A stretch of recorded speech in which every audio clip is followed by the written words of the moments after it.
I've just seen the photograph of the terrorist McGuinness shaking hands with the Queen. I have to say, it is sickening to see, knowing the background of where McGuinness is coming from, but more importantly, where he's going to. But what is very annoying is the fact that the leader of the DUP was standing there smiling at the whole idea. Does he not understand how hurtful that is? Now, again, it just seems to be a case, it does not matter about the sacrifice that's been made. We spent months voluntarily guarding that man, and now we see him standing smiling at the idea of the butcher of the Bogside shaking hands with the Queen of the United Kingdom and the Commonwealth. People need to realise that what happened here today is Martin McGuinness trying to legitimise their actions for this last 40 years, that they fought a campaign to get them housing, to get them justice, to get them equality. That is not what the IRA did over this last 40 years. And that is why that handshake is so important to Martin McGuinness, so they can glorify and justify this last 40 years. And that's why we cannot accept it.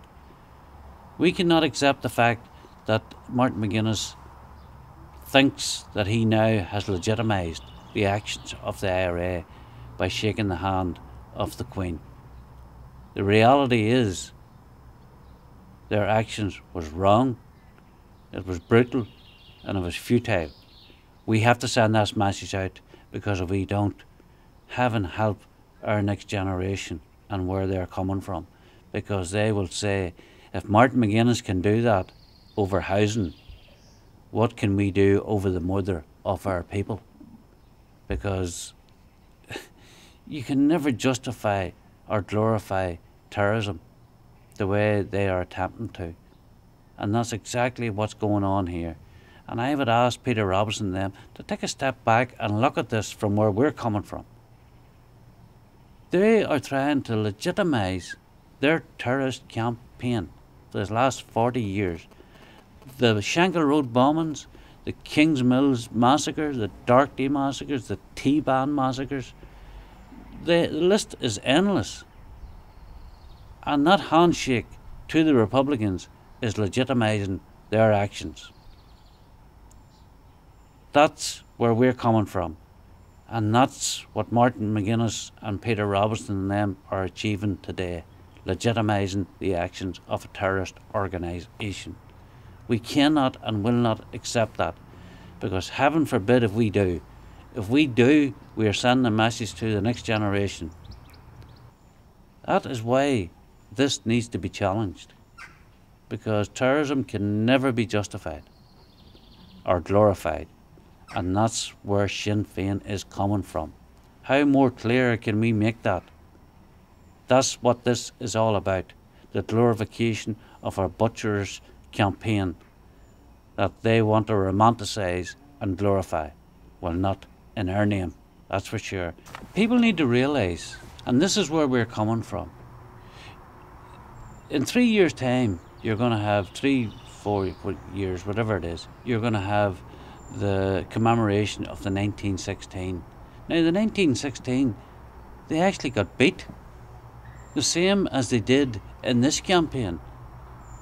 But they tried to glorify that campaign where their own people, and this is their history that they don't want to tell you, their own people were throwing rotten eggs and tomatoes at them when they were taken out of the post office because the people couldn't get their benefits.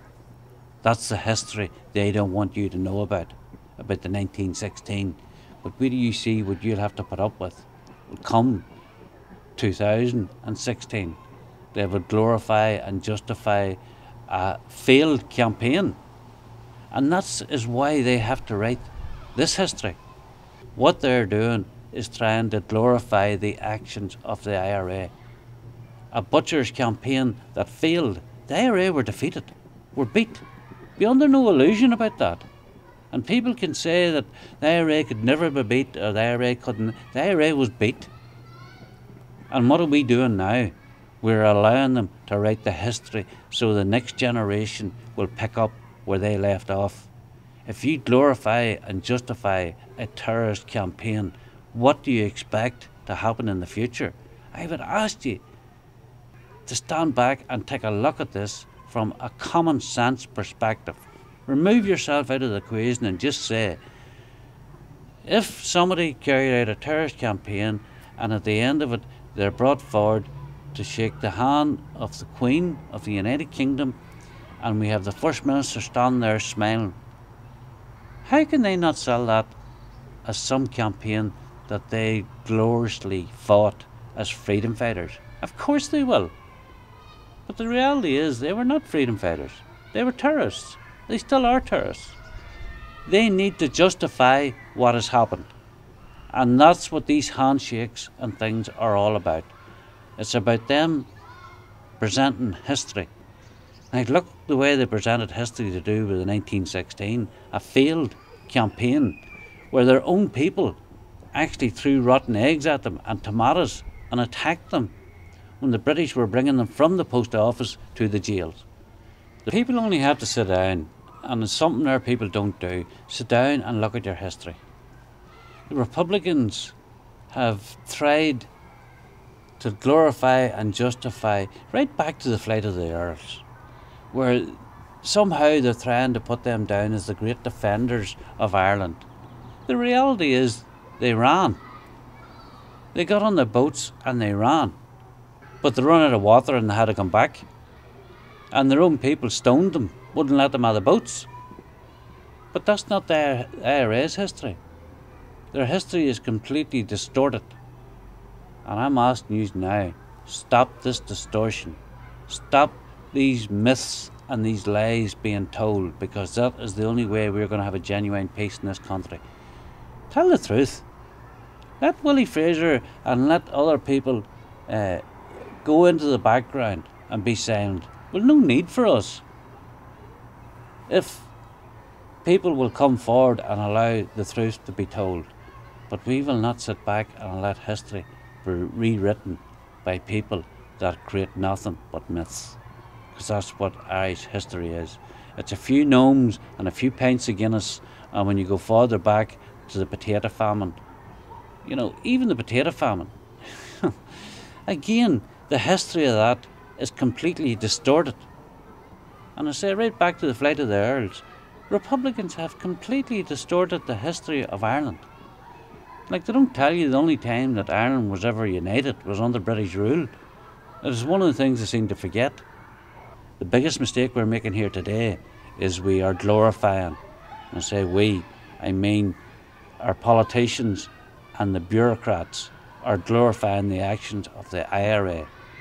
So why, I would ask you, why would the next generation not pick up where they have left off if you've glorified and justified a butcher's campaign? It's common sense. That's why it is so important that these people are challenged and that this is stopped. Let's move on. Let's move on. But let's put this dirty, stinking terrorist campaign that was taking place by the IRA behind us, and let's put it into the bins of history where it belongs, that there is never a justification for a terrorist campaign. The IRA were defeated. For heaven's sake, don't let the sacrifice that the people of this country and the soldiers of the United Kingdom made to defend democracy, don't throw it away. We won the war. Make sure we win the peace.